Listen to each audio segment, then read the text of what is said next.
Some may find the following disturbing. Discretion is advised.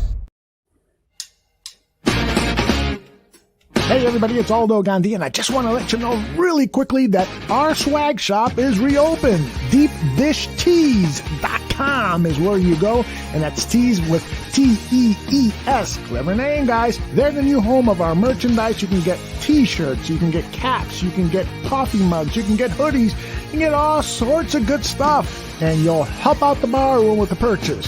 So head over to DeepDishTees.com.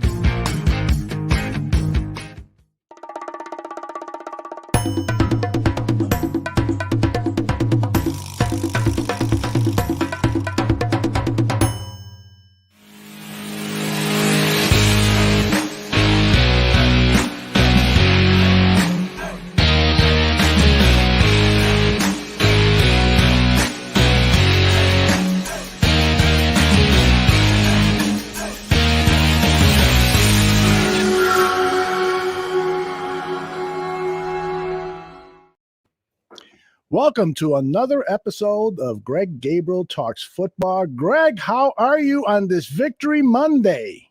I'm good. How about you? How about this, Aldo? Mm-hmm. Today is Monday with 2 games left. Mm-hmm. And if teams wanted to, they could let guys go. Mm-hmm. As of 2 minutes ago, Mm-hmm. every coach is still intact.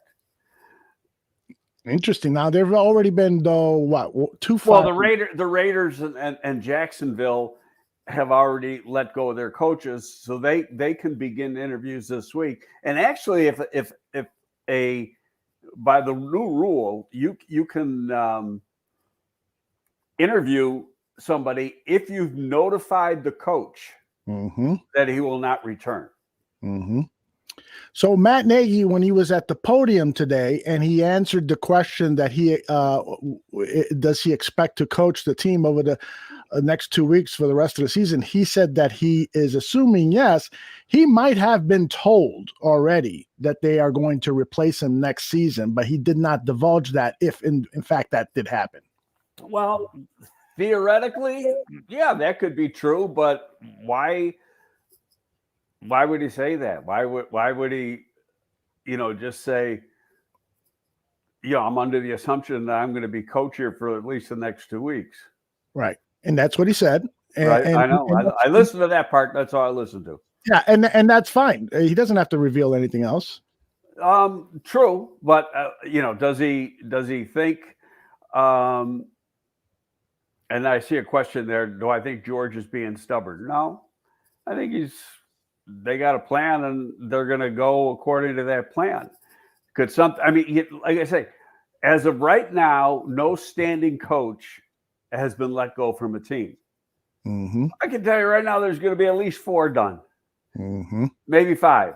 And because every year there's going to be 6 to 8 openings. Yep. And there's not 6 to 8 replacements. So,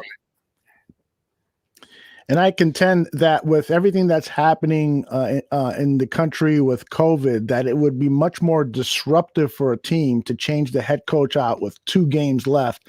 Let that infrastructure exist for the next 2 weeks, and then get to the business of changing things up for 2023. If that's what you're going to do, you got to have somebody. You got to have somebody in the building that could handle that job, even if it's only 2 weeks, but still.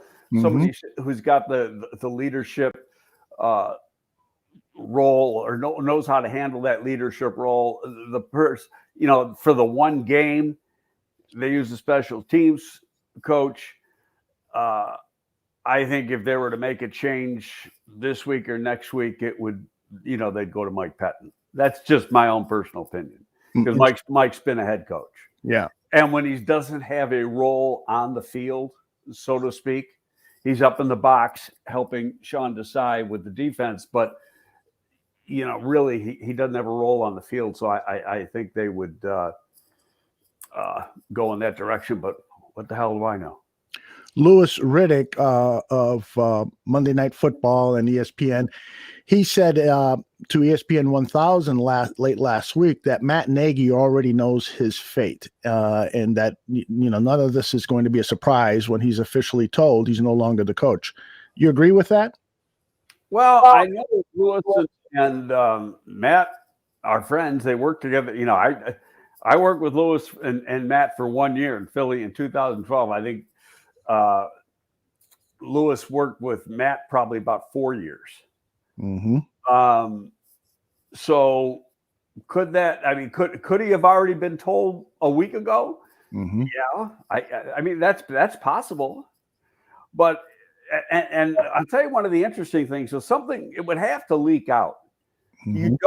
None of the interviews that can take place this week or next week are done in person. It's not like, you're going to fly off to Tampa to talk to Todd Bowles or fly off to Buffalo to talk to Brian DeBall. It's done like you and I are chatting right now. Right. Via Zoom. Right. I'd be happy to facilitate that meeting, by the way. What do you think about what the Factor says? He wants to know about the other McCaskies. Is George mainly running the show? I know there's some other McCaskies on the board. All the McCaskies are on the board. Every son and daughter is on the board of directors? No. There's Ed McCaskey, Ned, who's an attorney, Brian, Ted Phillips. You've got Pat Ryan, Virginia. Right. The main McCaskies, Brian and George being the two main McCaskies, and Virginia are on the board. People, I'm reading this stuff, which I can't stand. One of these days, I'm going to say, just shut the fuck up. But the scrolls coming up when Nagy's having his I know that irritates. It does. It's just rude. Yeah. And it's by people that have a brain about the size of a pea. But regardless, a lot of them, and you got to get rid of Ted too. Okay, I'll say it for the upteenth millionth time. Ted really has nothing to do with the product on the field. Mm-hmm. And you've got people in sports radio here that think that he's got a big say. He doesn't.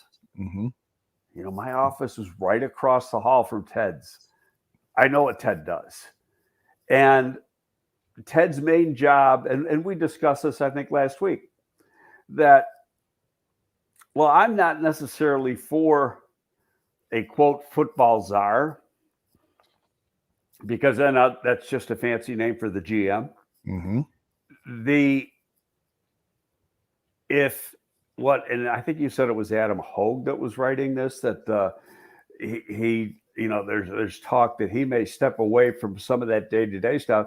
Yes. He's got a big job to do. Mm-hmm. And that's putting together a multi-billion-dollar, let's call it little metropolis down the street from you. Yeah. And that's going to be, that in itself is a full-time job. Absolutely. Probably over the next, 8 to 10 years? Absolutely. The pushback, though, on what you're saying is that I don't care what the pushback is.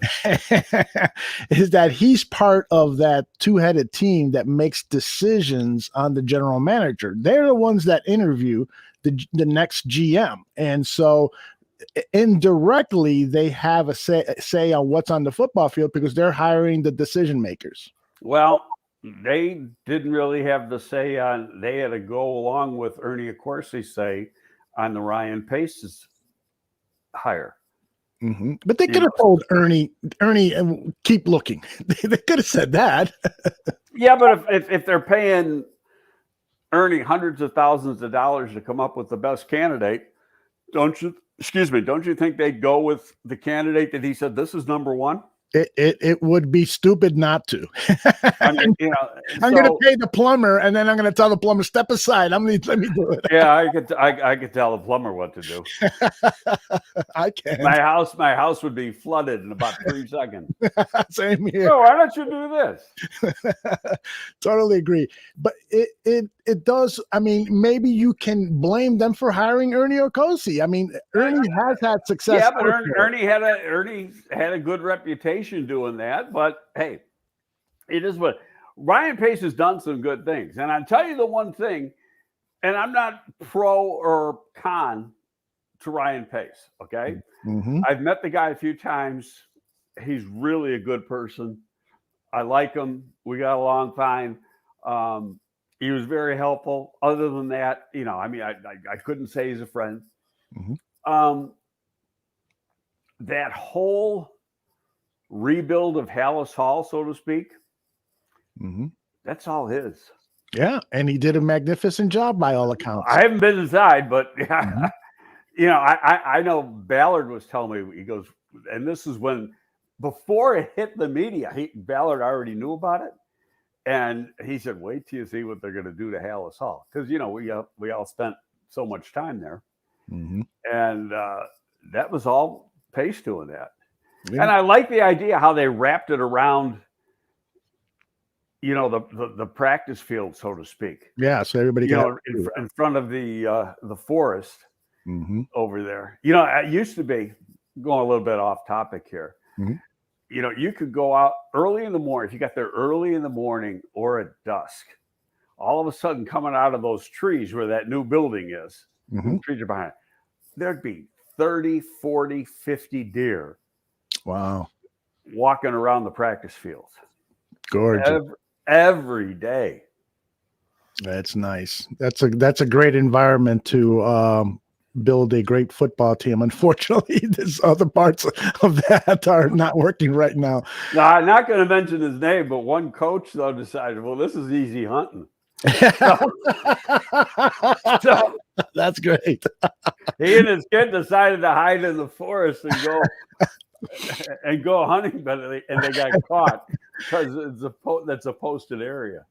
Greg, I'm going to ask you a question. And I don't expect you to tell me the truth because I read Brad Biggs' 10 comments, 10 thoughts that he publishes every Monday, and it's must read for any Bears fan. And one of the chapters, one of the numbers, he quotes extensively somebody who is against the idea of a football czar. And as I'm reading all of these comments, I'm like, this is almost word for word what Greg said. So I wonder if Brad called Greg and off the record, Greg. I haven't talked to Brad in weeks. Okay. Somebody else has very similar thoughts to. I tried. I see it on Twitter. And I tried to click on it, and it said your free reads are done. So that's ridiculous. And I'm not going to pay. So I could keep. They really market the hell out of that. That is like one of the big draws for that newspaper is that column. And but and to me, it's really the only thing worth paying for that newspaper for. Yeah, I tell you, what's funny is Christmas Day, my wife and I decided to take the dog for a walk, right? Mm-hmm. Now, there are a few people in the world that still get a print newspaper, mm-hmm. one of which was 2 doors down from us. So mm-hmm. we get there, and there's wrapped up in like a cellophane type bag, a Chicago Tribune. I bet you it was 10 pages. And she goes, joke. Can you believe how small this is? Yep. I just said, I remember talking to Mully years ago, mm-hmm. saying, obviously within the last 20 years, but probably 13 years ago, something like that. Mm-hmm. And, I said, the newspaper as we see it now, newspaper business as we see it now isn't going to be anything like that in another 10 years or so. And it's not. Yeah. Everything is digital. Yeah. In fact, somebody did a radio show last week on it. Mm-hmm. Who even buys a newspaper anymore? My brother is the only one that I know, and he still walks around with a transistor radio. And I'm not. Does it work? Yes, we were going into a government building once, and the security person stops him and says, "Empty your pockets," and he pulls out his transistor radio, and the He probably thought it was a freaking bomb. he holds it up, the security guard, and says, "Hey, look, everybody, this guy's got a transistor radio." Embarrassed the hell out of him. I finally bought him an iPhone so he could get with the times. But back to football.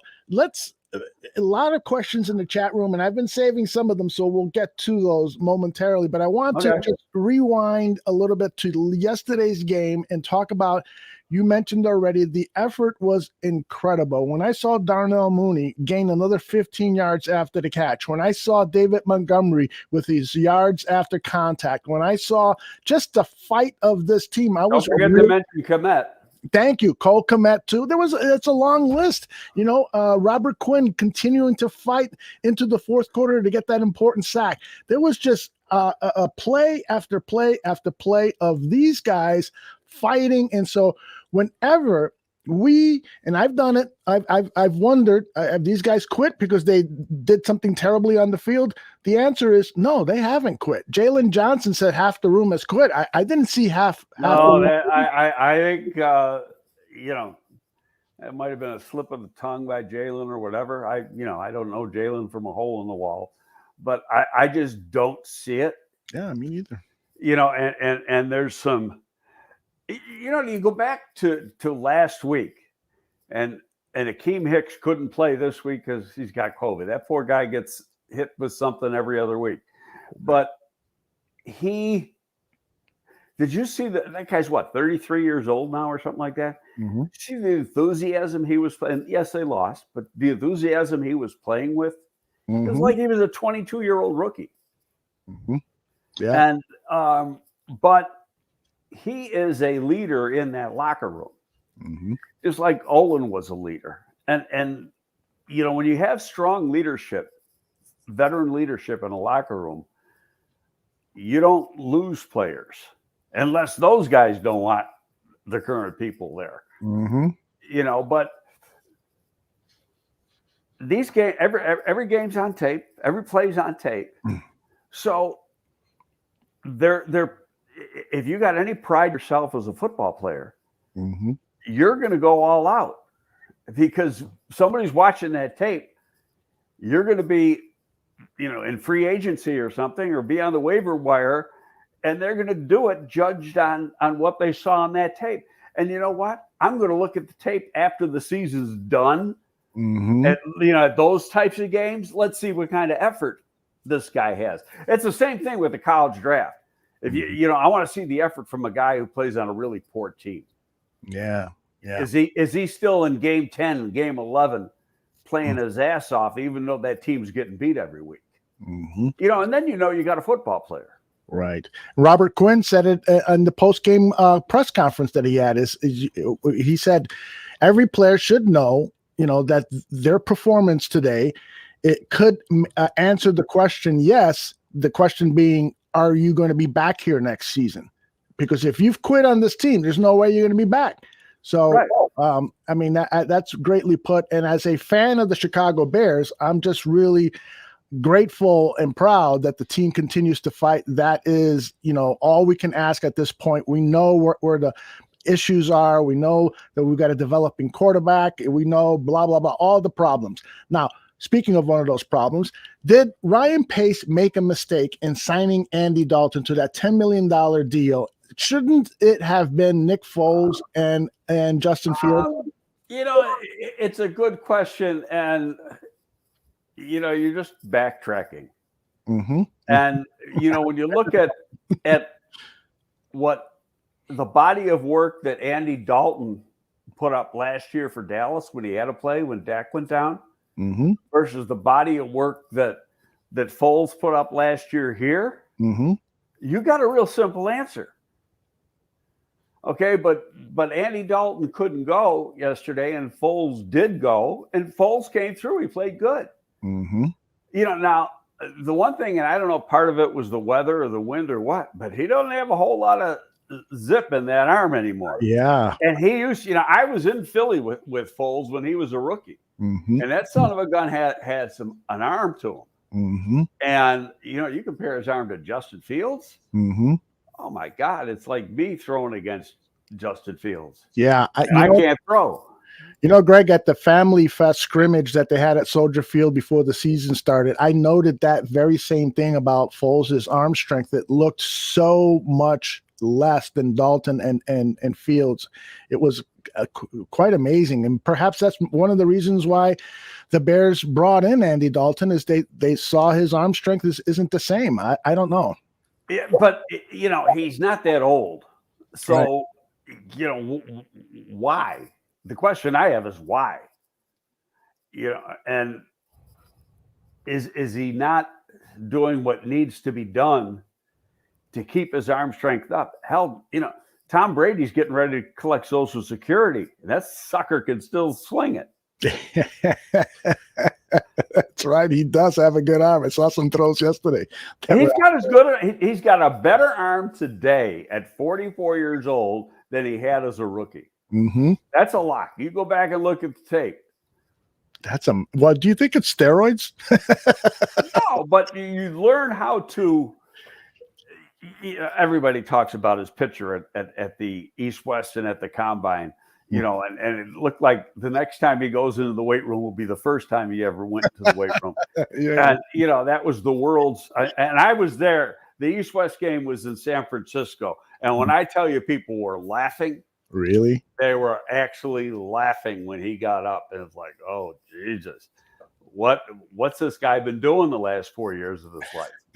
And that's what with that and the Lloyd Carr was the coach at Michigan. He had promised Drew Henson, who was a 5-star recruit and baseball player and a football player, that he was going to get the starting job. He hadn't played a college game, and that pissed off Brady a lot. That's why Brady wouldn't go back to Michigan for years and years and years because of that. Yeah, it's only been in recent years that they kissed and made up. I don't know if they completely kissed and made up, but Lloyd Carr's long been gone. But he got screwed over. But still, he didn't do anything to help himself as far as taking care of himself in the weight room.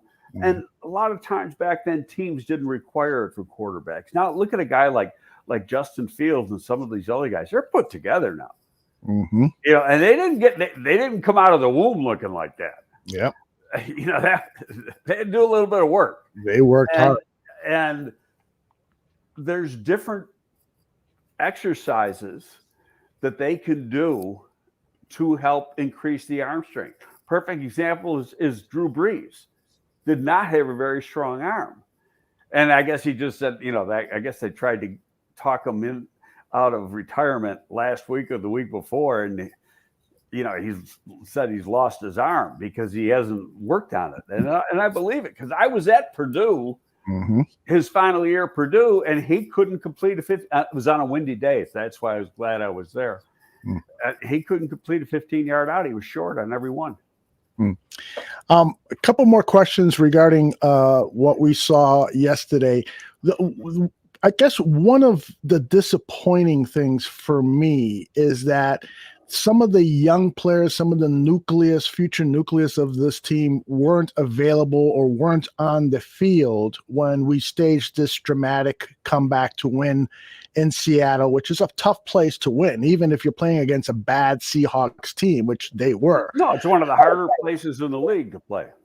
Right. And so did it surprise you that the Bears started Artie Burns and started Jermaine Ifedi and made some other choices that weren't dedicated towards player development and instead were dedicated perhaps to just getting a win? Well, let's start on the offensive line. The plan was Ifedi. I know some people don't like him. The guy's a good football player. He's graded out well. He's played well. He and Borum did play well as his replacement. There's no question. was supposed to be Tevin Jenkins and Afidi playing yesterday. So your question was going to be answered correctly there. You had a young guy, developmental guy. Something happened in that Bears first series. I rewatched it just an hour ago. Yeah. I didn't see a thing, but he did something to his shoulder. And, the last play in that series was pass protection, and he had a good punch. Whether he's got a little muscle strain in there, who knows? They said they don't have an answer yet. I'm sure they might by now, but they didn't when he did his presser at 11 or 12 o'clock. Right. Because, they'll do an MRI and they got to get the results of that back. And the doctor's going to look at it. And I already, they got to go down to Glenview for that. Or the doctors can come into the building, one or the other. But, it's, what does that mean going forward for the final two games? Well, I'll tell you, Borum then came in and he's been practicing on the right side. He has to come in on the left side and play. Got beat once, semi-beat another time, but all told, not that bad. And I thought Jenkins did okay in that first series. But then somehow, we got some mysterious ailment. But Thomas Graham was playing in a rotation, so he got snaps. Don't forget, he's only played in one freaking game since, It's a good point. And that was, last year. But Das Ferguson caught a pass, returned a kick. So I don't. What I'm saying is I don't know if I can agree with that saying that they weren't playing these guys. And on top of that, you got to keep the locker room happy, and those veterans want to play with the best guys. That is very, very important point. Yes. And so you got to earn your right to play. But I think there was a combination of the two. Tonga was playing a lot, and he had been out. And I guess today they said, there's 4 or 5 guys coming back from COVID today. Yeah, all of a sudden. And nobody went back on. I tell you, I think they're going to smoke the Giants, and that's my old team, and I got a soft spot. I am with you. I was on record as saying I didn't think the Bears were going to win another game this season. This was 2-3 weeks ago. They should have won last week. They should have. Yeah. Okay. Right. They did win yesterday, and it's either going to be Jake Fromm or Mike Glennon at quarterback. That's like Dumb and Dumber. Jake, and I'll tell you what, if it's Jake Fromm and Justin Fields is playing, watch out. It's possible though that Mike Glennon is going to come in here and get killed.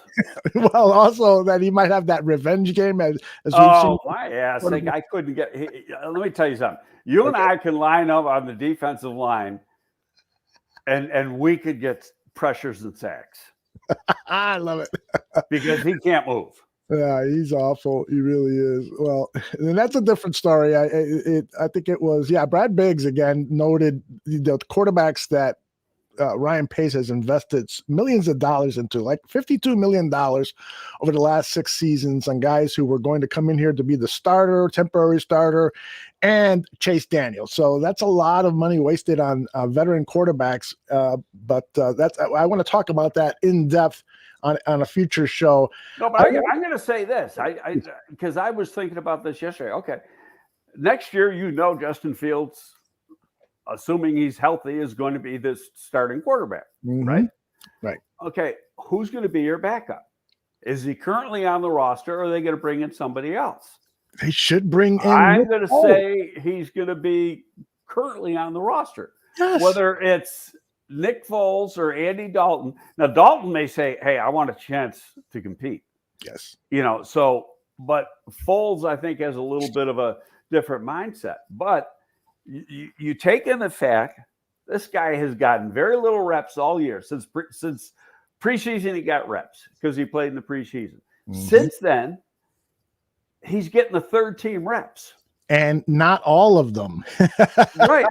No, let me tell you something. The third team doesn't get any reps. It's all here. It's mental reps.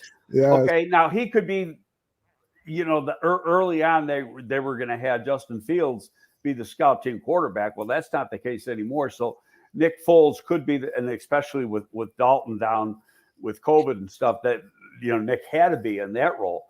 But just for him, basically have 1 week of preparation to come in, go across the country, play in snow at a tough environment and win. That's what you got a backup for. Yeah, exactly. I would not be upset if Nick Foles was the backup quarterback next year. He's under contract, so you don't now have to spend millions of dollars to acquire another quarterback and still have the same problem of paying 3 quarterbacks. You can allocate those dollars to another position that would make sense, and then you bring in a developmental quarterback. There's been teams who have won with Trevor Siemian types, and so look for that developmental quarterback. Well, that guy, your third quarterback theoretically should be the practice squad quarterback, because you can always bring him up. Okay. And and I think going forward, and I'm throwing a dart at the wall here, that because we've been through 2 seasons now of this COVID thing, and you've had larger practice squads, and you could juggle guys around, and let's face it, COVID is here forever.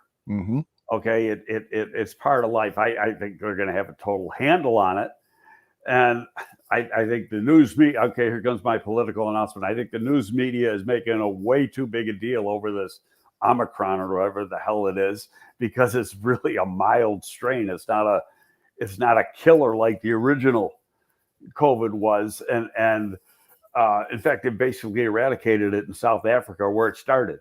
So, but neither here nor there, to get off of that topic. Still, I think the rules, the game day rules, where you can bring guys on and off the practice squad and bring them up, I wouldn't be a bit. I haven't seen any abuse, and that was one of the main reasons they had some of that stuff, because they didn't want teams hiding people.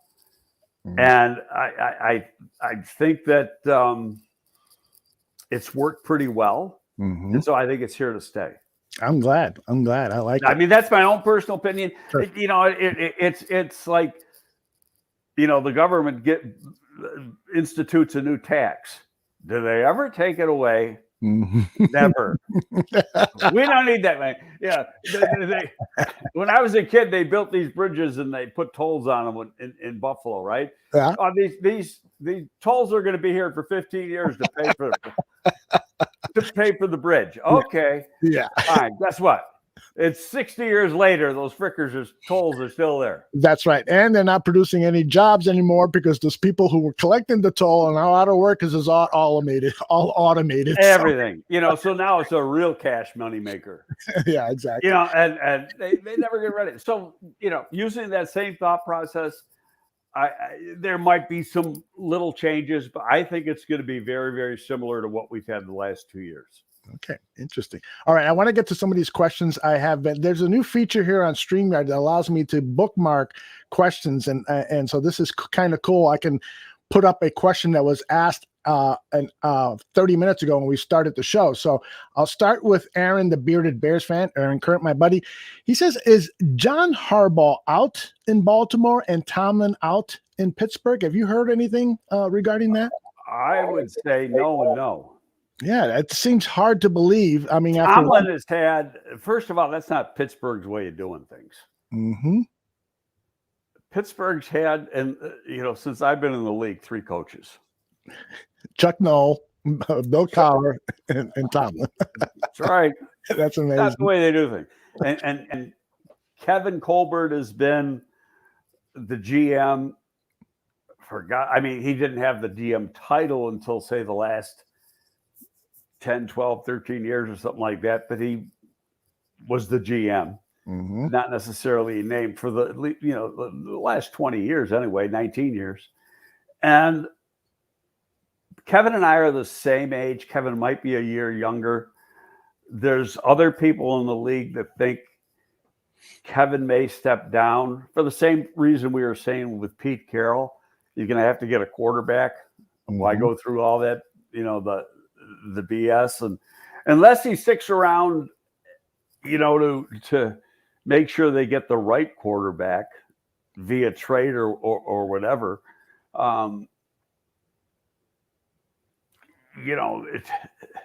they're going to be drafted in the middle of the first round. And so then you're going to have to give up a lot. Maybe they're in the Deshaun Watson sweepstakes. Maybe they're in the Russell Wilson sweepstakes. Who knows? But, as far as a class organization run by class people, the Pittsburgh Steelers are the best. Yeah. And no, I don't see Mike Tomlin going anywhere. Kevin could step down, and I've heard if that's the case, they already got a guy ready to move right up, who's been there for a while. Harbaugh's too damn good a coach.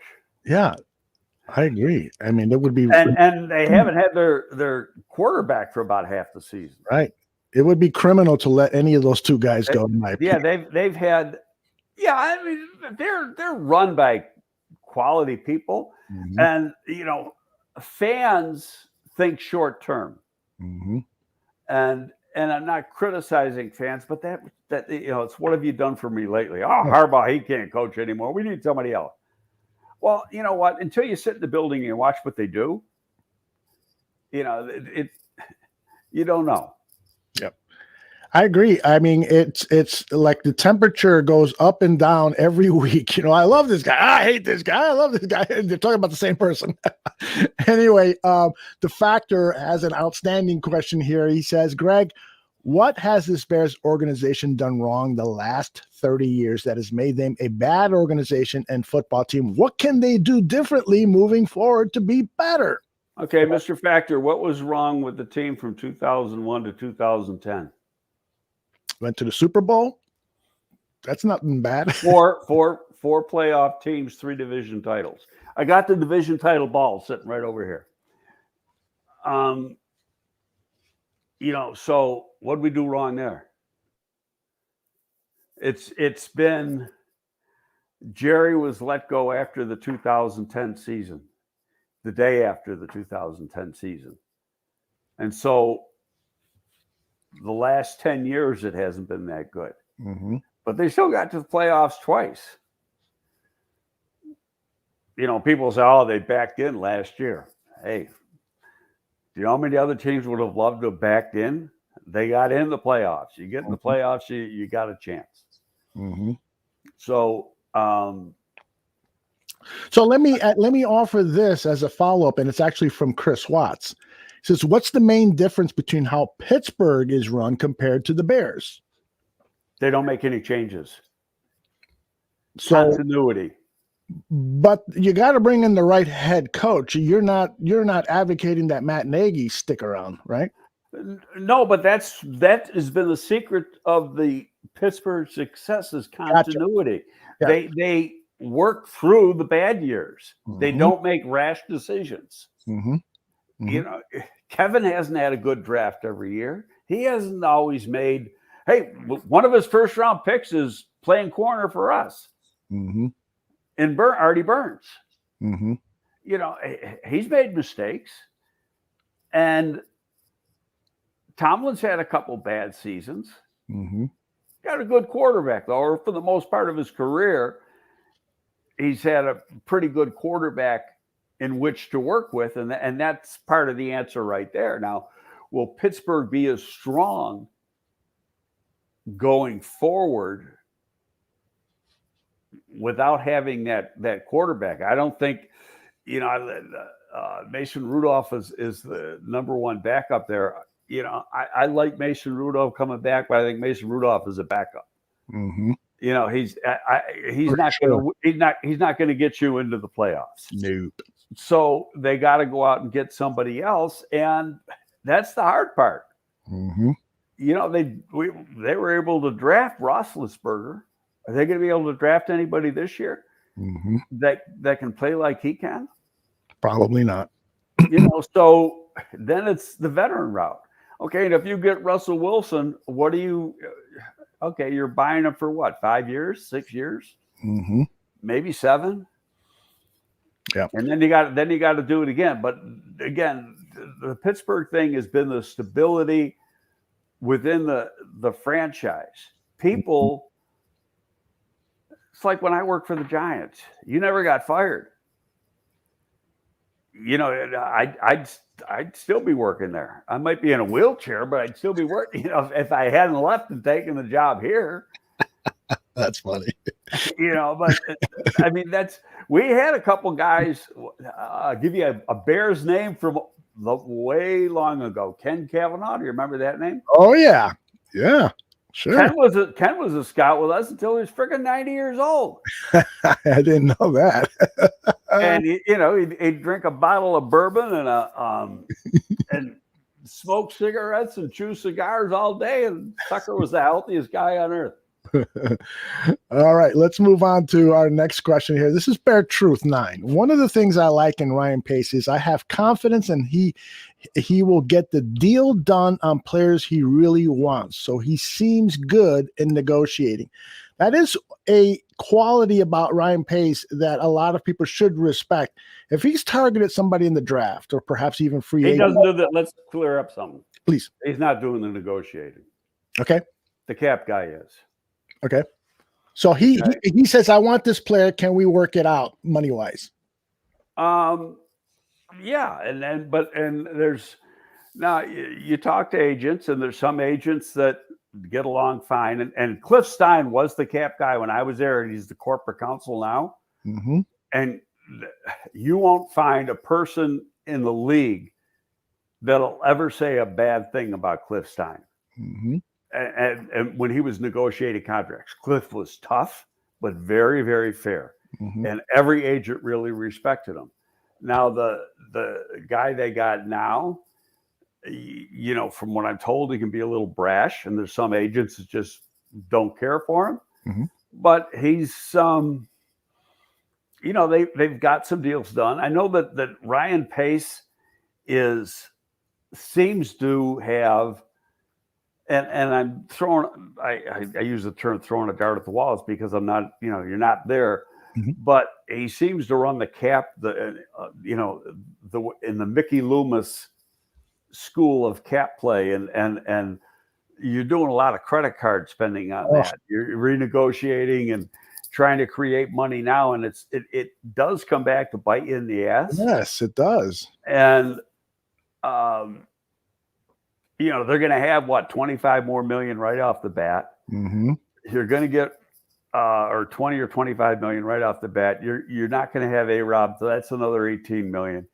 And you're probably not going to have Hicks, and there's what's he getting, 10 million or something like that. Mm-hmm. I mean, you're going to have just those two players and the added cap space can get you a bunch of players. Mm-hmm. But you're still got, you're going to have to take care of some other guys. And I think you're going to have to some guys are going to have to get some haircuts. It is one of the deals I don't think they should have done when you look back, and looking back means nothing because Sure. Danny Trevathan doesn't look like it was a wise decision. Mm-hmm. Okay, so, but how are they going to get out from under it? Mm-hmm. And look at unless you somehow restructure his deal and he takes a haircut, and you don't get killed on the cap, yet he stays on the team. Mm-hmm. But I've said this, and I say it in my little side job when I got to go through certain things. But if you're getting $8 million or $5 million or $10 million, you got to give that back to the team in production. Mm-hmm. Mm-hmm. Okay, so if you're giving a guy $5 million and he's giving $1 million of production back to you, you're overpaying him and he's got to go, or you got to fix it somehow. Mm-hmm. And that's the only way you can do it. And so you become expendable then.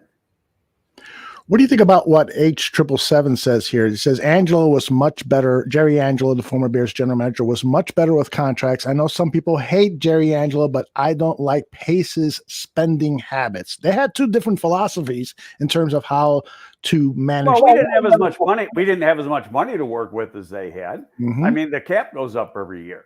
Right. So, but we had one of the all-time great negotiators.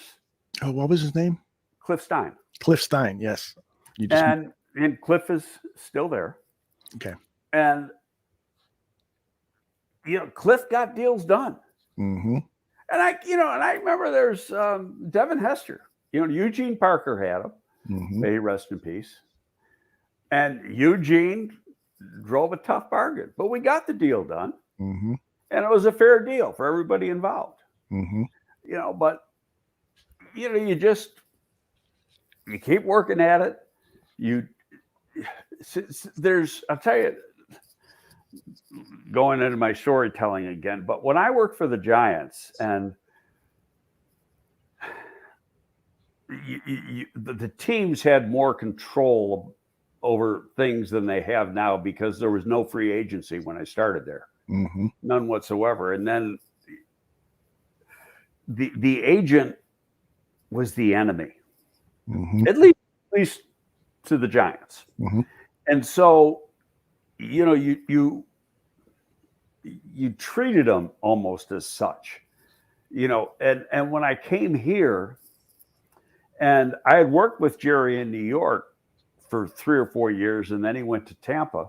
Mm-hmm. But the game was starting to change. And when he was in Tampa is when free agents, first we had Plan B, remember Plan B? Yep. And we had Plan B, and then we got into full-fledged free agency.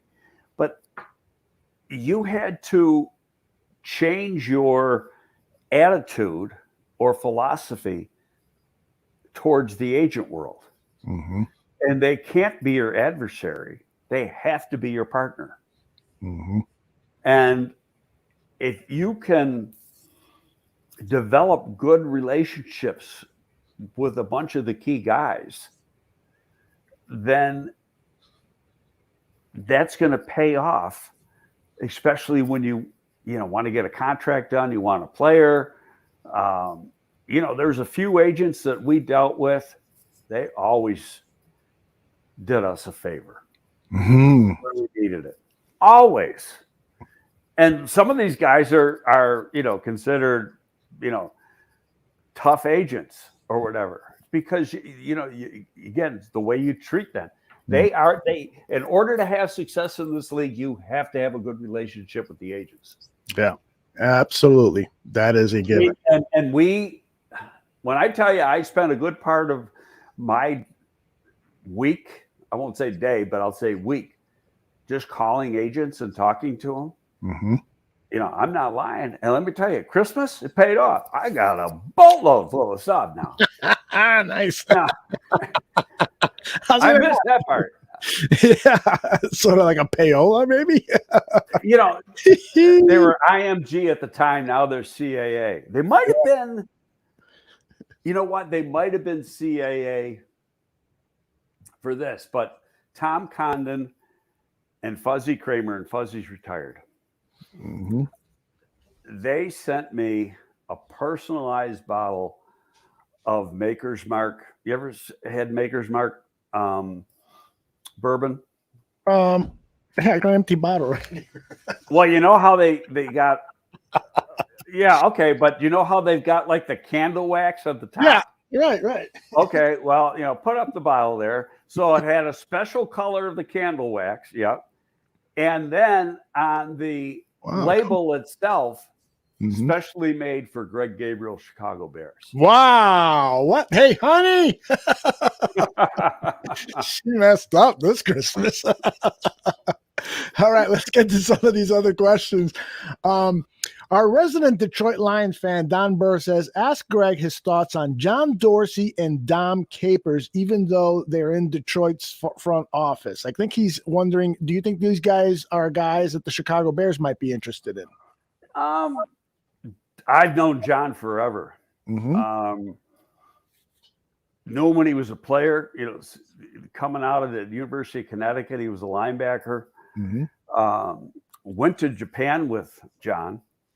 Remember the old Japan Bowl? Yeah, sure. Absolutely. So cool stadium. My former wife and John and his former wife, we were there. I got a picture. It might be in my drawer behind me. We were at one of the sumo wrestler stables. Mm-hmm. And, we spent like the day there. And I'll tell you that's a show in itself, just talking about the stuff that goes on there. But, the whole ideology, I can't even say that word, ideology of what goes on, Mm-hmm. In sumo wrestling. But there's a picture. It was in the Japanese sports paper of Dorsey and I watching the sumo wrestlers work out. But John is not a good evaluator. He's a great evaluator. The cons are, and that's why he was let go. And John, let's go back. John was at Green Bay for a long time, and that's where he met Andy Reid. Andy Reid was the offensive line coach, Mm-hmm. and so they remained close friends, while Andy was in Philadelphia and John was at Seattle and back at Green Bay. So when Andy gets the gig at Kansas City, he brings in John as his GM, and it didn't work. And they had been friends because I guess, John could be brash. Oh, really? And he's going to do things his way. Mm-hmm. And it just, what I've been told, and I can't, I wasn't there, is that like his communication with ownership and stuff wasn't the best. And, since then, he then gets the gig at Cleveland. Mm-hmm. And he wasn't there that long, and he gets let go there. Yeah. It has nothing to do with his ability to evaluate. But is he stubborn? And I'm right? Yeah. You could say that. Don Capers, they'd be like hiring me. You're hiring a real old guy. You have better hair, by the way. And I guarantee I'm in better shape. I got my workout in today. Good. But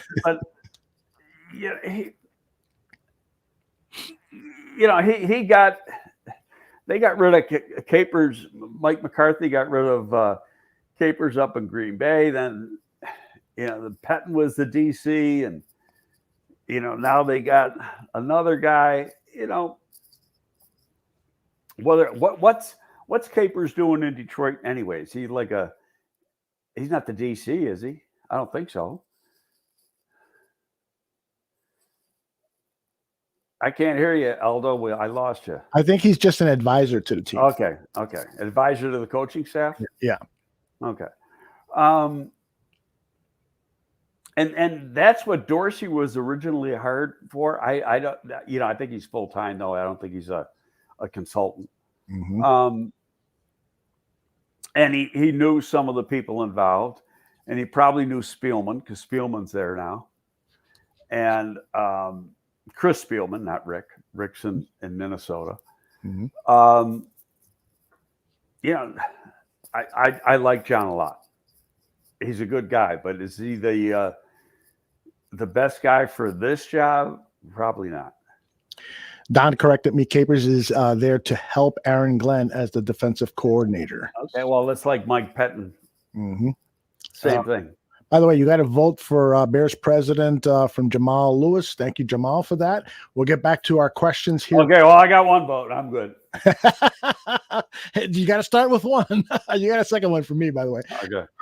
When you mentioned earlier about evaluating tape at the end of the season, PZ asked, when you look at tape at the end of the season, do you start from game 1 or game 17 or somewhere specific? I think that's a good question because if you look at it from the beginning of the season, you kind of can see a storyline there, but perhaps some people do it differently. What are your thoughts? It's really going to get down to the guy who's doing it, watching the tape, and he's got his own way of doing things. Right. That I am personally going to look for the best matchups first. You're not going to look at 17 games. Okay. Except maybe for a quarterback or something, Okay. And you're not going to look at a highlight tape either, because you got to have the lowlights. Absolutely. But personally, I would, like, if I'm going to look at a college player, the first thing, and say it's right now, the season's over except for the bowl games.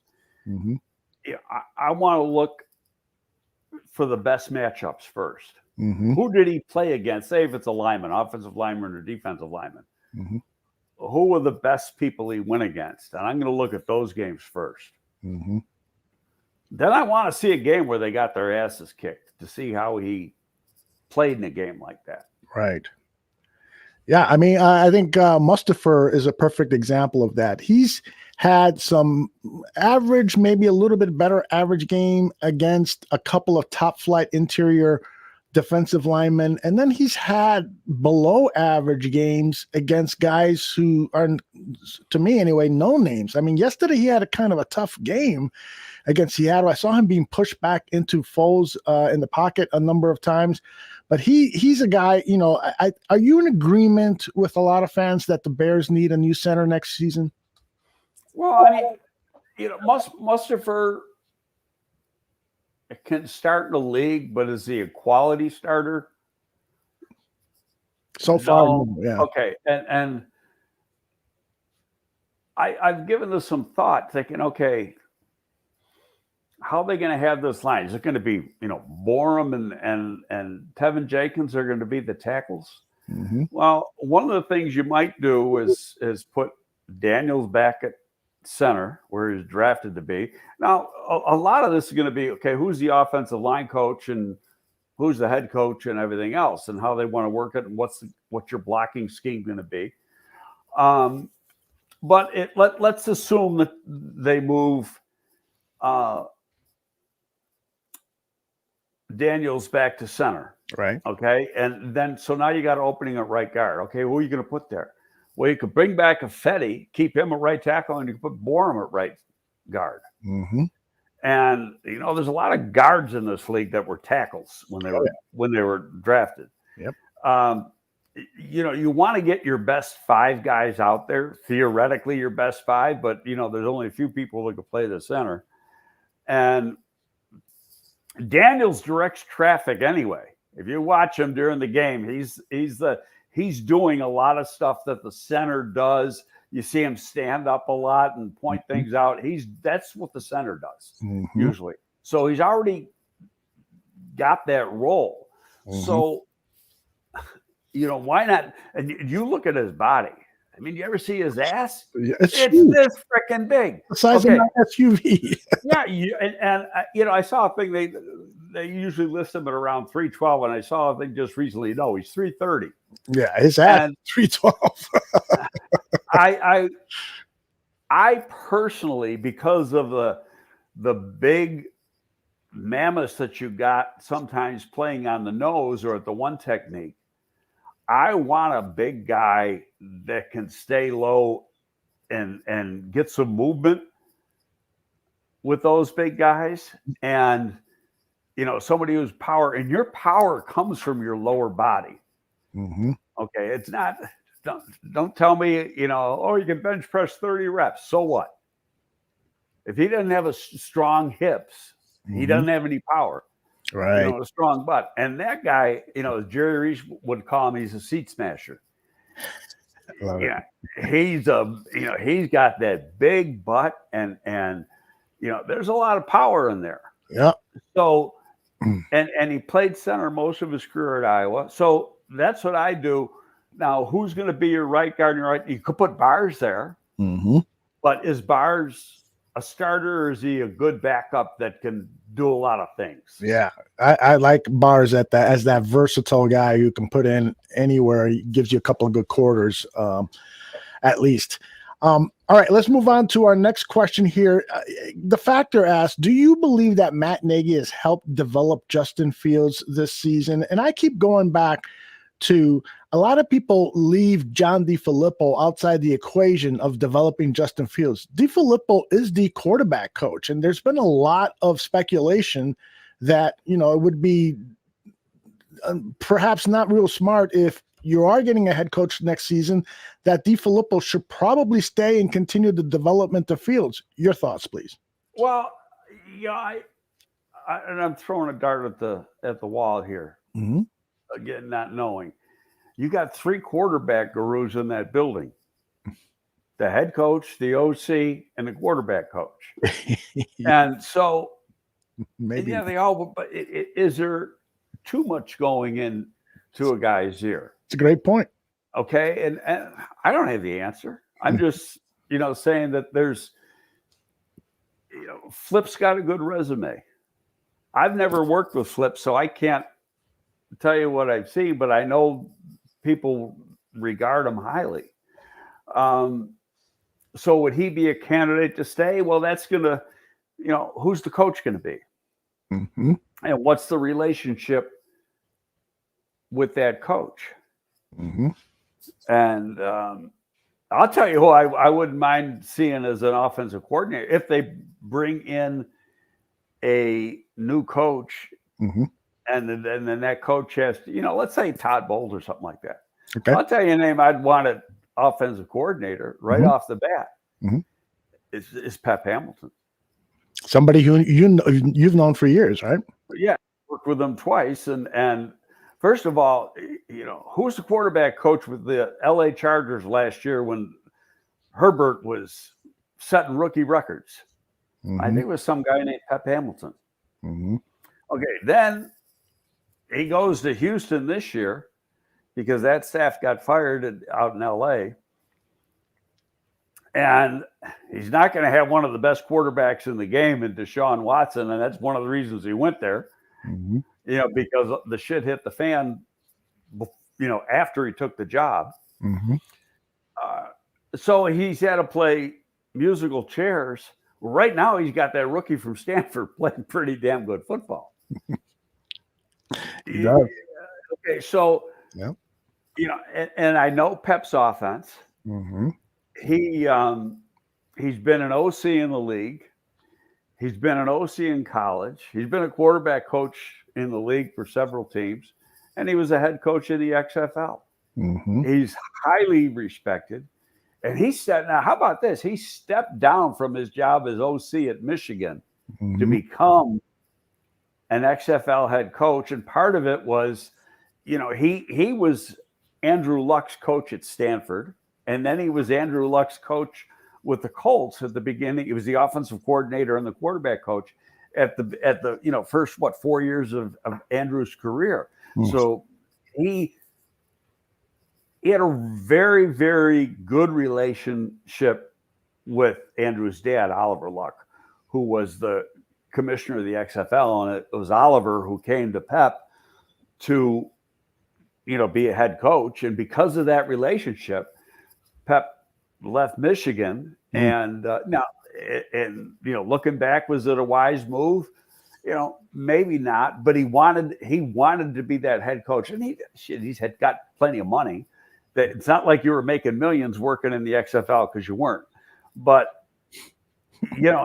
had it succeeded, if COVID hadn't come around, we'd still be playing right now,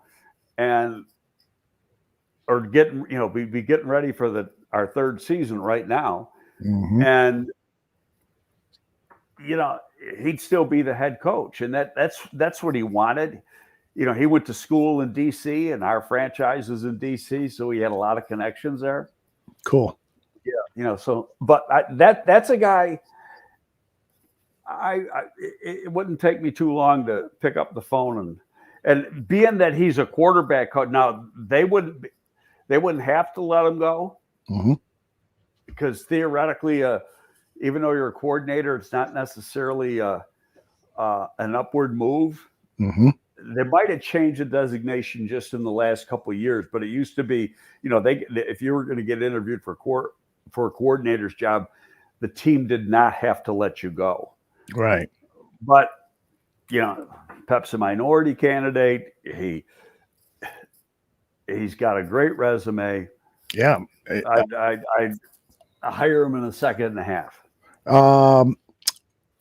Bear Truth 9 asked the question, does Pep have connections with Todd Bowles? I don't know that. I really don't know that. Because you know both of those guys very well. Yeah, I know Pep better than I know Todd, but I've known Todd longer, but I've got a multi-year working agreement with Pep. Mm-hmm. And I think the world of Pep. So you wouldn't be adverse to, let's say you were in that position of hiring the next coach, you wouldn't be adverse to a Todd Bowles, Pep Hamilton combination? Hell no. Yeah.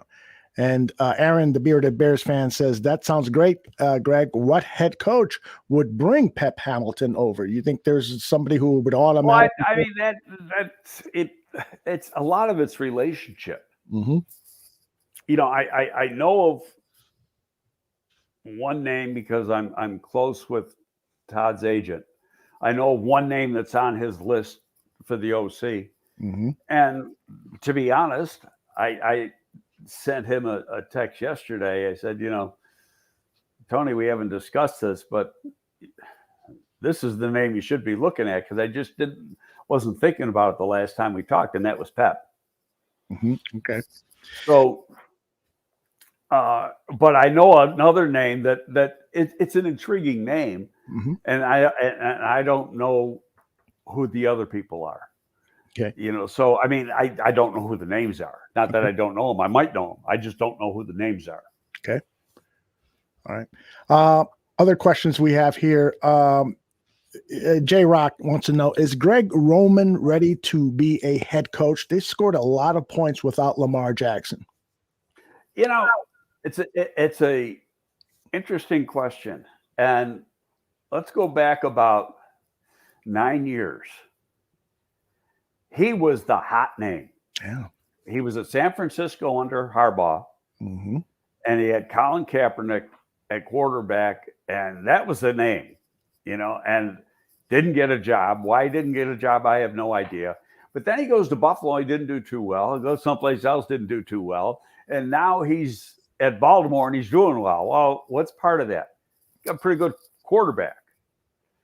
They kind of go hand in hand. When you got lousy players, you're not as good a coach as when you got good players. Does he deserve a chance? He deserves to be interviewed. I don't know the man, so I can't say yay or nay, but his career has been up and down, though. It's hot now, and it was hot 9-10 years ago, but in between, not anywhere close. And he's been let go, in between. Not like, so that's why you can't always go with these so-called hot names. Yeah. Because the media doesn't know. Yeah. It is true. I mean, the Bears have hired some hot names too, like Matt Nagy, and, I won't name all the names, but it hasn't always worked out. So it is not a science, that is for sure. Other questions for you. Winston Robbins wanted to know your thoughts about Angelo Blackson, the interior defensive lineman that the Bears acquired at the beginning of the season from the Arizona Cardinals. He's had a number of snaps with this team. How do you evaluate the big guys play, and do you think that perhaps he's a building block for 2022 and maybe beyond? He's a good rotational player. He's good in the role that he plays. Mm-hmm. And in today's NFL game, you're trying to play with 5 or 6 defensive linemen every game, and interior defensive linemen. Yeah. Right. And he plays that role, has to play more some weeks than in other weeks because of injuries. But that's what he is. He's a role player. You win remember I said you win because of or you win with? Mm-hmm. You win with guys like him. You don't win because of it. Now, I'm not saying that as a negative. That's what he is. Mm-hmm. Yeah. He's never going to go to the Pro Bowl. Right. He's going to give you an honest day's work. He's going to bring his lunch, and he's going to make his opponent work. Yeah. You need guys like him on your team. Absolutely. Totally with you there. And he doesn't cost a lot of money. Right. J-Rock wants to know, and I think this is a great question too. Why do the Packers get so much production from their offensive line? And I mean, they've got backups, they got rookies, they've had so many injuries, and yet over and over again, it seems like they're getting good production out of the offensive line. Your thoughts? Because they got a quarterback gets the ball out of his hand in about 1/10 of a second. And can avoid the pressure. That's right. No, he's seen everything that could be possibly thrown at him, beating Aaron Rodgers, and he knows what to expect every time he comes up to the line of scrimmage. You aren't going to fool him. And his release is lightning quick. He gets the ball out of his hand. You don't get very few shots at him. Yeah. Chris Watts wants to know what you think about the Bears potentially being sold. Can you see that in any way? Not going to happen. Not in my lifetime. Why? Because it's the family business. What about when Virginia passes? Do you think the team would entertain a bid? No, because I think they've already stated that publicly. Now, could there be, and I guarantee you this is already taken care of. There's already, when Virginia passes, the who is going to become the spokesman, and it's probably going to be George still, because we'll go to the eldest, and Michael's not around anymore. And for all intents and purposes, George is the owner. But could there be some of those kids that want to cash in? That could very well be. But, I would think that if you had real good estate planning going on, that would be taken care of. Those scenarios have already been worked out so that when she does pass, it's not something you have to think about then. It's already been thought out and worked out, and it's going to happen. I think 777 has nailed it. Why would they sell? They have all the money and it continues to appreciate. I mean, it's the goose that's laying golden eggs. It's and it's going to grow more. Right. Exactly. I mean, do you know what the value of that team is going to be after that new stadium gets built? And they're going to probably own the stadium, unless you're going to own part of it because you're a citizen of Arlington Heights. I'm going to be selling parking space in front of the house. That's for sure. Well, that's a long walk from your house to where the Arlington I got Park the bus service too. $100. You got what? The bus service. I got a mini bus ready to roll. Take you to the game. Yeah, they just spent 2 years fixing Lake Cook Road. They're going to be doing it again. That's going to happen, don't you? Absolutely. Oh my gosh. Yes. All right. I got a couple more here for you. Go ahead. Please finish your thought. No, but I forgot what the damn question was. I forgot to. Well, it'll pop back into our mind. Let me have you entertain this thought. Laz, when you were talking about the New York Giants, Laz offered up. What happened to the G-men, Greg? I don't know. And I love all the people there. There's a theory. I've had a couple reporters from 2 different New York papers call me in the last week for articles. And I said, well, I'll talk, but don't use my name. And, but I mean, there's some people, some theories that the GM, and this goes back to when Jerry Reese was the GM and now with Gettleman, if they are the GM, but they don't have all the control that a GM has because, some of the Maras are ultra involved. Now, I had a very good working relationship with Chris Mara.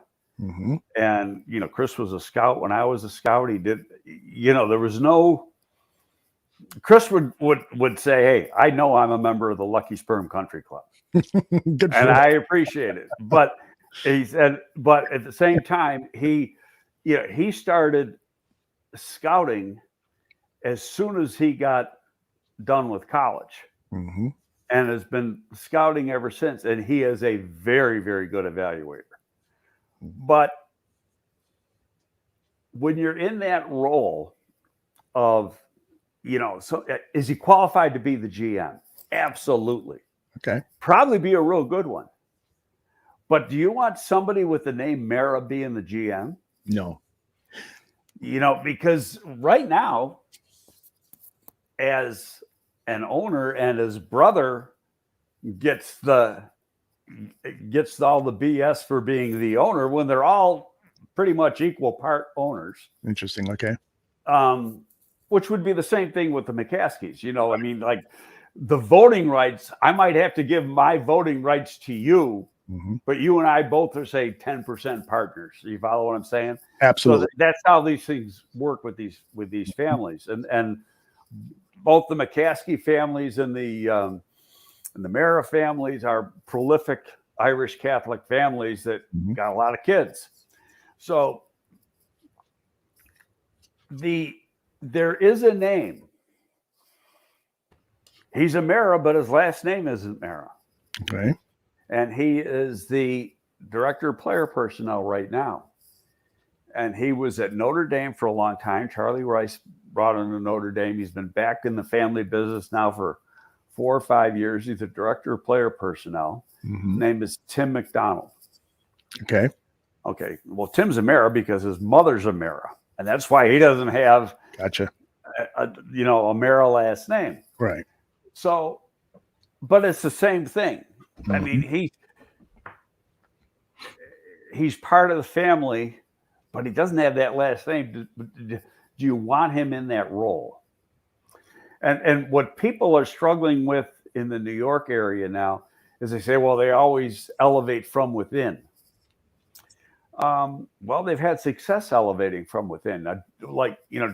George Young was there when I was there.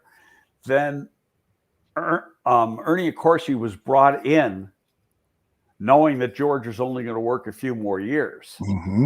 So Ernie worked 2 years as the assistant GM, really to know the Giant way of doing things. Right. Okay. And learning. And then Jerry Reese got hired when I was there, worked his way up. And then a year or maybe 2 years after I came here, he got elevated to director of player personnel and then finally general manager. Was he the right guy? He won 2 Super Bowls. Mm-hmm. But when you look at his overall drafting, it wasn't that good. Dave Gettleman came when Dave originally started with the Buffalo Bills. Mm-hmm. And that's when I met him. He was living in Buffalo. And then he was with Denver for a long time. And then we hired him as the assistant director of pro scouting, knowing Timmy Rooney was going to retire. And Dave spent 1 year as the assistant, and then he got elevated to the director of the director of pro scouting, and then got the job, was in that role for, 4 or 5 years or whatever. Mm-hmm. Then got the GM job down in Carolina. Mm-hmm. Had a falling out and it really I don't think it had anything to do with the record with the owner, and that owner was, he's gone now, but he was brash to say the least. So then Dave got brought back to New York. They knew him. So they, the fans and the media want them to bring in somebody from the outside who's brand new. Is that going to happen? I don't know. I think the two, if there's two people inside, one guy I would think serious about, the other guy I wouldn't. Kevin Abrams is the assistant GM. I would never make him a GM. Okay. That's me. And I like Kevin, but he was a cap guy, and cap guys shouldn't be GMs. Oh, interesting. Okay. They're not evaluators. A lot of them think they are. A lot of people think they are, but they're not. And then Timmy. But Timmy's, you got that bloodline. I just don't know if that's a good idea. Yeah. They do it in Dallas. The Joneses are. Mm-hmm. And Jerry's going to say, to anybody who says, because he don't care. Greg just held up his middle finger for those people listening on the audio podcast. Let me finish things up with two or three more real quick ones here. But actually, this one might take some a long explanation on your part. It's another great question from Bear Truth 9. It says, Greg, what do you think about the team talent going into the offseason? Do you feel it can be retooled and ready to compete next year? Well, you got to, right off the bat, I think the people are in place for the offensive line to be pretty good. Okay. They're young. They're young, and they're going to be around for a while. And if you look at it across the board, there's throw out Peters because he was only brought in because of an emergency.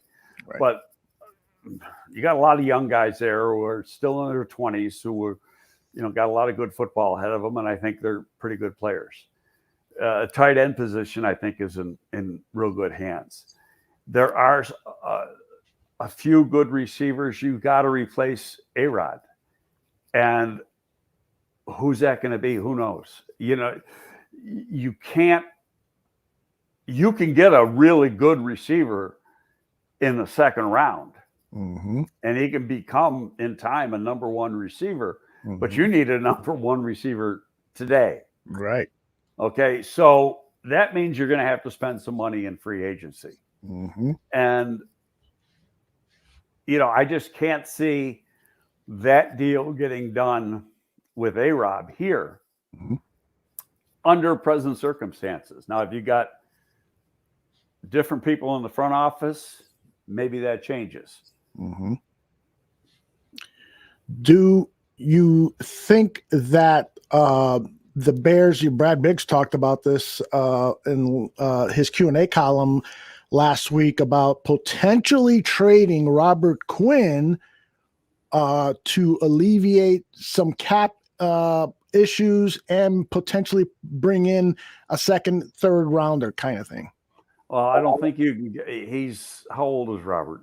He's 32, I believe. Okay. I don't think you're going to, and he's got a pretty big contract. $12 million, which isn't too bad for next season. Yeah, but there's they restructured this year. That's right. And so they switched the bonus thing so to cut him. Mm-hmm. And let me see if I can find it.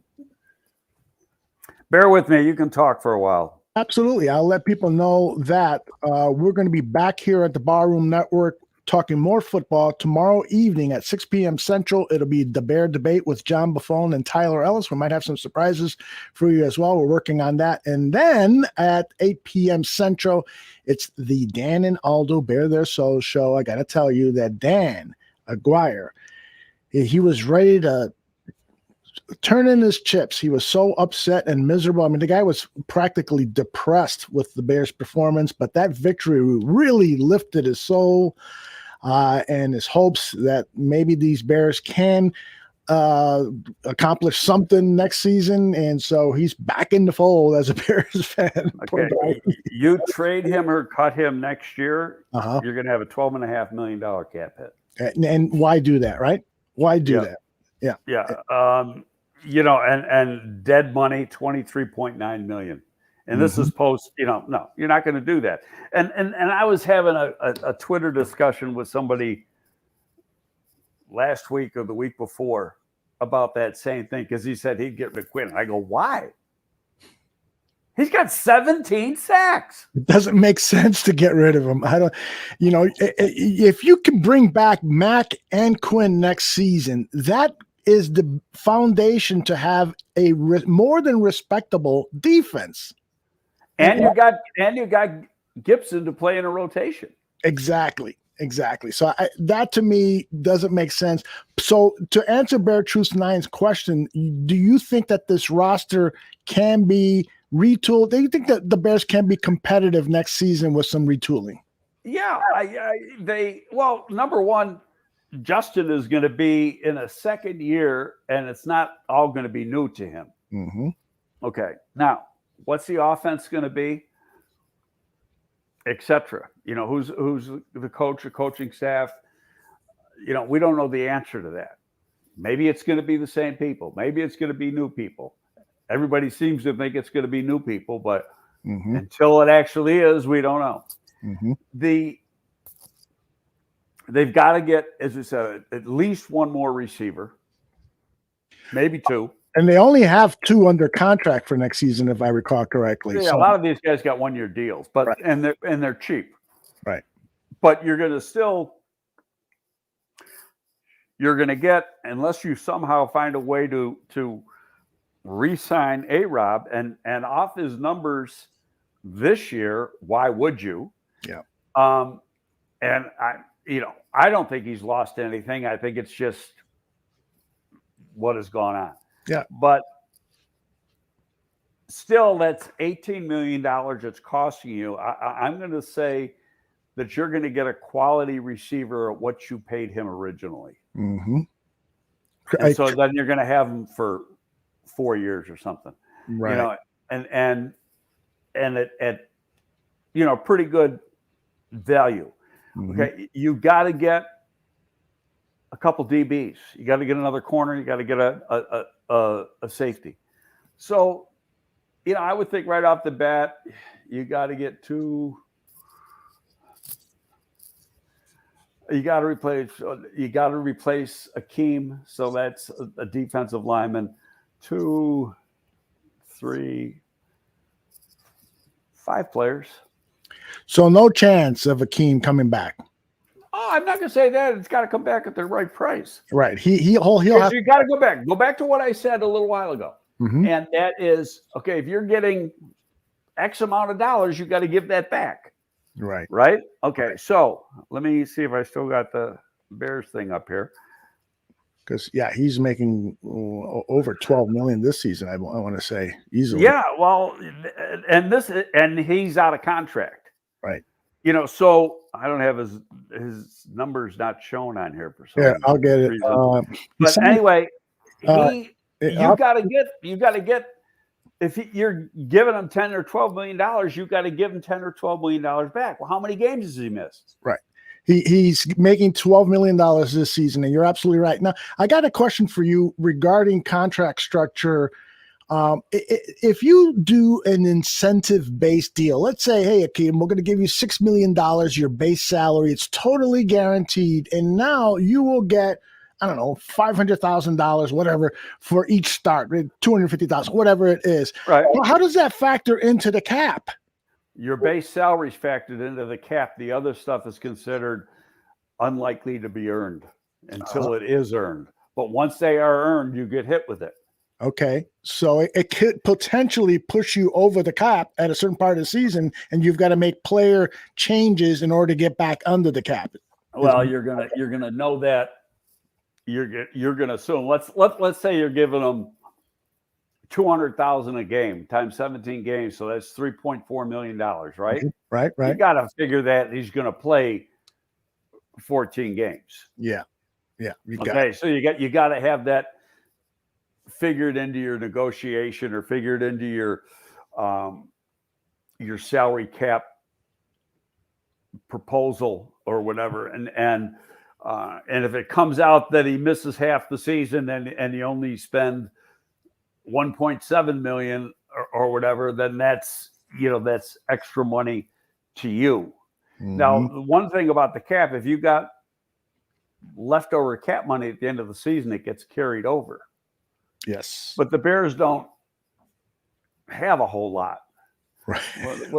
So what do they have right now without doing a contract? And I'm going to assume they're not going to do any contracts between now and the end of the season. Okay, team cap space, $1.883 million. Okay, well, big deal. Yeah, it is kind of scary though. I mean, but we'll talk more in depth maybe next week about cap stuff, because I actually got 2 or 3 really good questions that I want to maybe visualize some of these questions so that it'll be easier for us to understand. Because for me anyway, the cap stuff starts to get a little vague because with math, I'm awful. Well, there's so many things that get involved. Like all your practice squad players. Yeah. That money is part of your cap. Right. And it's usually now how about this? When you bounce a guy back and forth, let's say, okay, you brought up 3 guys from the practice squad this past weekend to play. Well, guess what? They got a raise this week. It's only for 1 game, but you got to figure that in. They're not getting, even though they're only active for 1 day or 2 days, they're getting paid the full week. They're getting that, the minimum. In a lot of cases, there's a rookie minimum divided by 17 or divided actually 18 now, because you got 17 weeks in a bye week, and in your pay period. Players get paid during the course of the season. That's it. They don't get paid during the off season unless they got bonuses due like March 1st or something like that. But they you get used to be 17 equal paychecks. Now you get 18 equal paychecks. Gotcha. All right. 2 very, very important questions here from George. I'll ask them one at a time. Would you accept a consulting job with the Chicago Bears? Probably. And I know why you're laughing, you sneaky little bastard. We'll move on to his final question. Greg, are you a scotch and soda guy? No. So no. In fact, I stopped drinking scotch 3-4 years ago, and strictly bourbon. I like bourbon better. And I like scotch. I got nothing against it, but I like bourbon better. I am with you 100%. Give me a good bottle of bourbon, and I'm a happy guy for a couple of weeks. I got my wife a bottle for Christmas. You ever had Yellowstone? No, never had Yellowstone. It's really good. And I thought originally when I saw it that it had to do with the, marketing for the TV show. Right. It really has nothing to do with the TV show at all. And the bourbon's been around. They got the regular Yellowstone bourbon, and then they got a special edition that's about $450 a bottle. But it's good stuff. I try not to spend over $50-$60 for a good bottle of bourbon, but every once in a while, those 70. I don't usually this cost me like 40. Oh, that's good. I like you ever had 46? Oh, I love it. Okay, that's mid 40s. Yeah, definitely. There's great bourbon. There's that's usually where I go. Now, when I go on my golf trip with, my wife so nicely calls the old guys, every summer, then I bring a little nicer bottle. There you go. I might spend $70-$80. Nice. Now, do you drink it straight up or with some soda? No, I drink it straight with some ice. Yeah. Now my wife, she's got, she wouldn't touch whiskey. She had a real bad experience with Jack when she was in her 20s. And so she wouldn't touch it.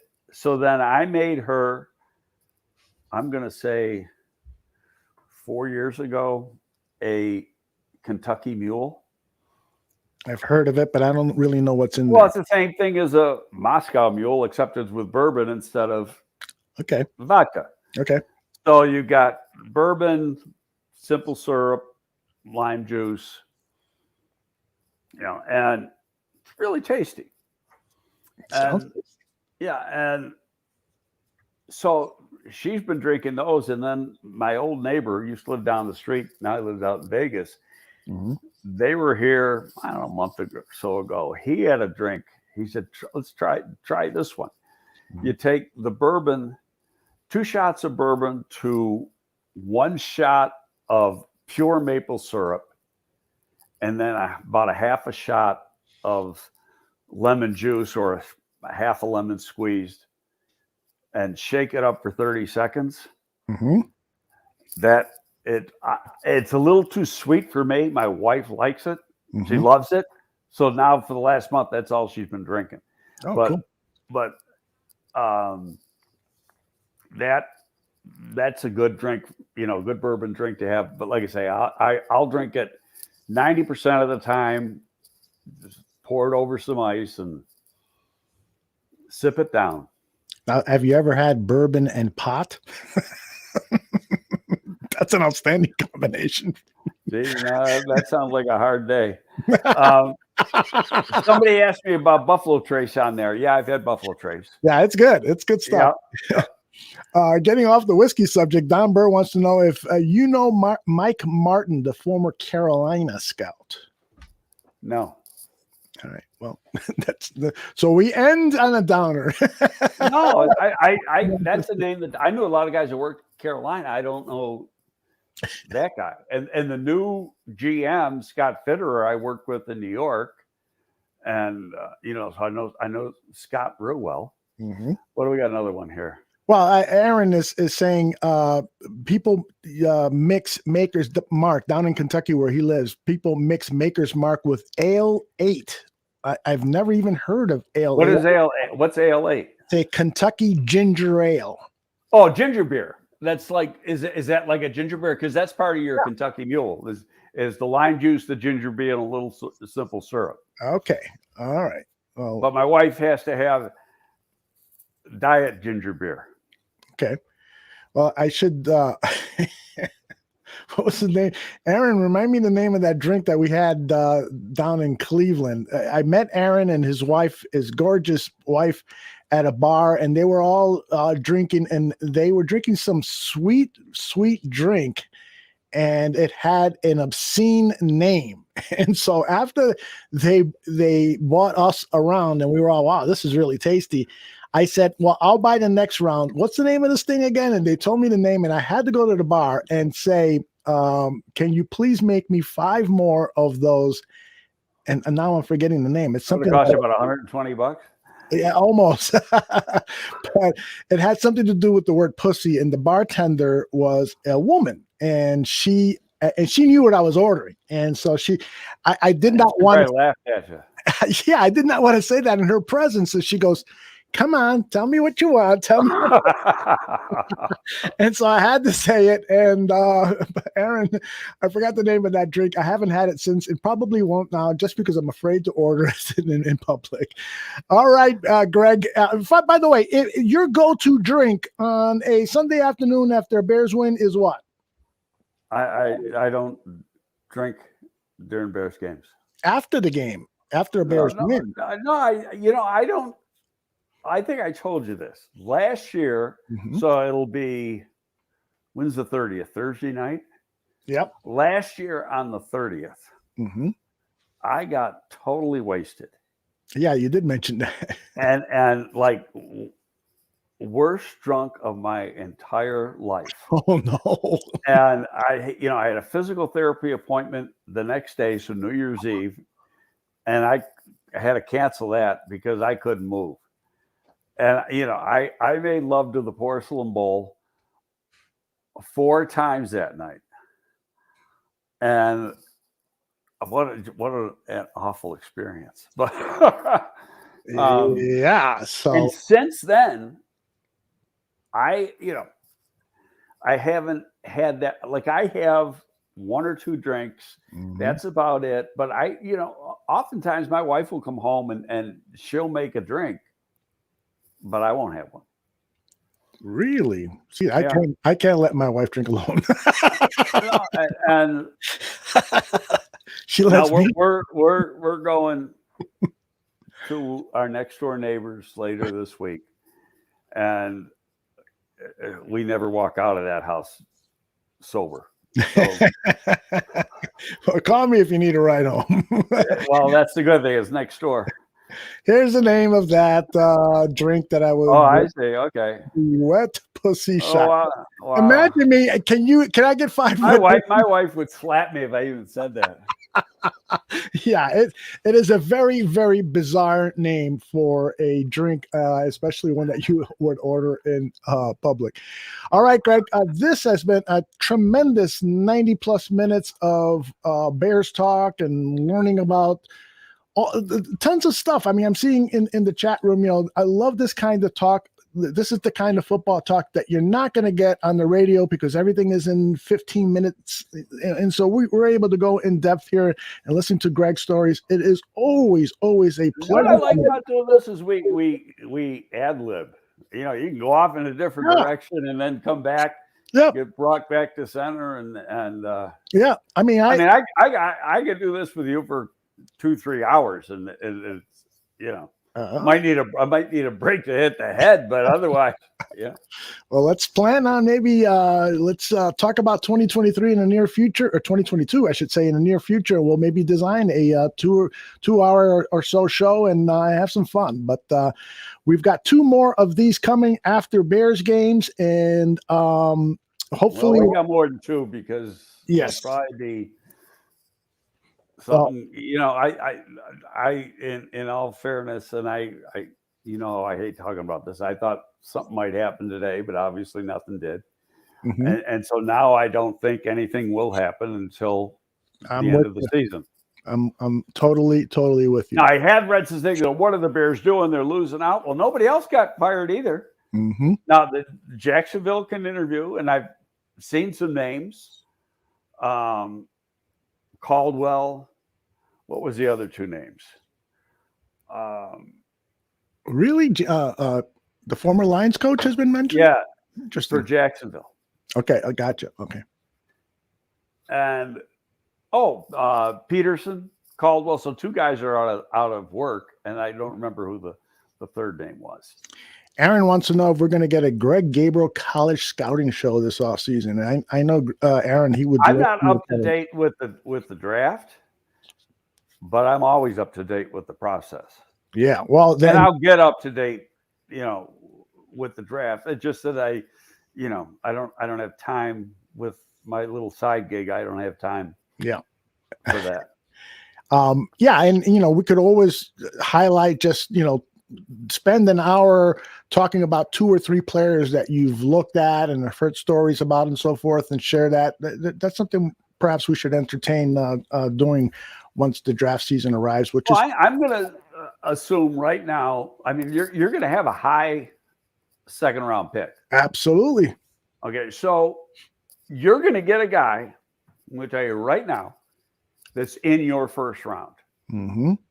Because that's the way it works. Because right. no 2 boards are the same. Right. And so, they're probably going to get a guy, they're going to be drafting 37, 38, something like that. And unless they win the next 2 games, and that's entirely possible. Mm-hmm. Go ahead. No, go ahead. But you're going to probably get a guy that's on their board at 25-ish. Right. The 25th best player, and they're going to be happy as hell. But that's the way it is in every draft room in the country.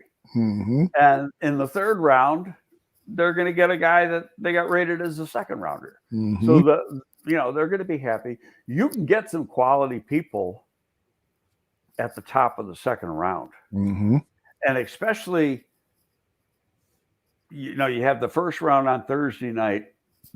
And by the way, this year, you ever seen Kenny Wayne Shepherd? No. Do you know who Kenny Wayne Shepherd is? No, I don't. Oh, he's a blues rock guy who's Kenny Wayne Shepherd band. I've seen him a dozen times. Oh, I never heard him. And I love him. And he's had some Grammys. Come on, where are you? I know. What do you listen to? Punk rock or something? I listen to everything, but not Kenny Wayne Shepherd. Well, put on some Kenny Wayne Shepherd and you're going to like him right away. Excellent. Anyway, I love seeing Kenny Wayne Shepherd live. Puts on a great show. Mm-hmm. He's playing in Milwaukee the night of day one of the draft. I said, "Oh, how could he do that, Kenny?" That's what I'm going. Well, wait a minute. Bears don't have a first round pick.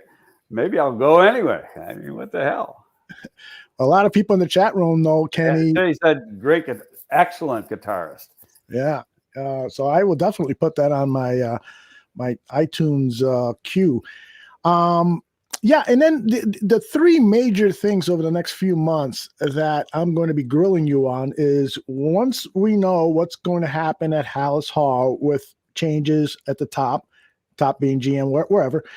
Secondly, free agency, and of course, then the draft. Those are three big milestones that we will be getting together on and talking about with fans. I can't tell you how much I appreciate this. This is always fun, and maybe next week, let's allot 2 hours for our talk, because we've got so many things that we can go over. Well, we're going to be talking about a win, so I hope so. This guy, not hope.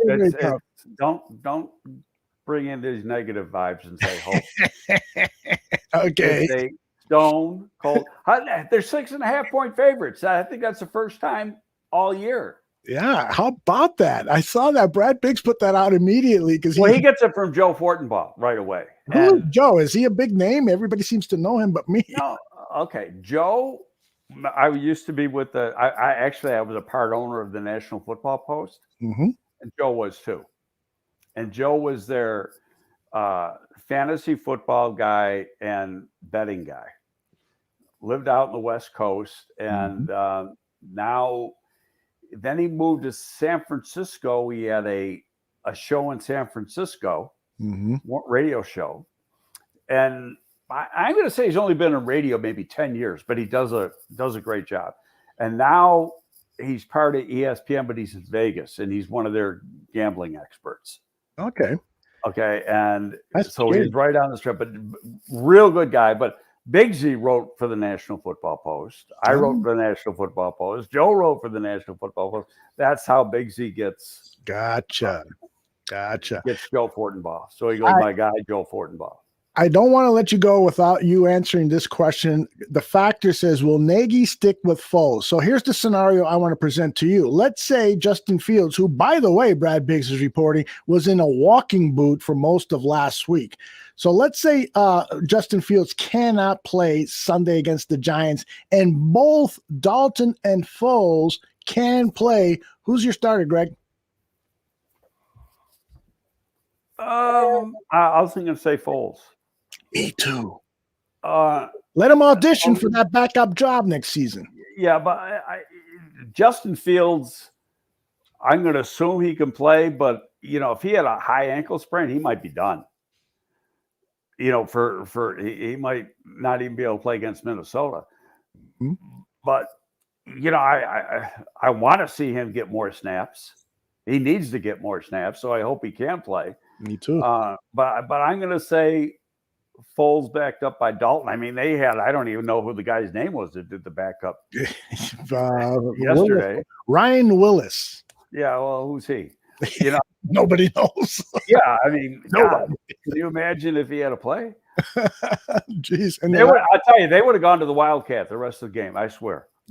Yeah, I agree with you. That's why they had it in the playbook. And I mean, it's always in the playbook, but that's why we saw it yesterday, despite the fact it rarely works. Anyway, that's our show for today. Remember, we'll be back here tomorrow night with back-to-back Bears shows. And Greg and I will be talking about a Bears win next Monday night or Monday afternoon at around 2:00 or so. So, Greg, again, thank you very much. And it'll be next year too. So I'll see you next year. Exactly. Take care, everybody, and thanks for tuning in. See you later.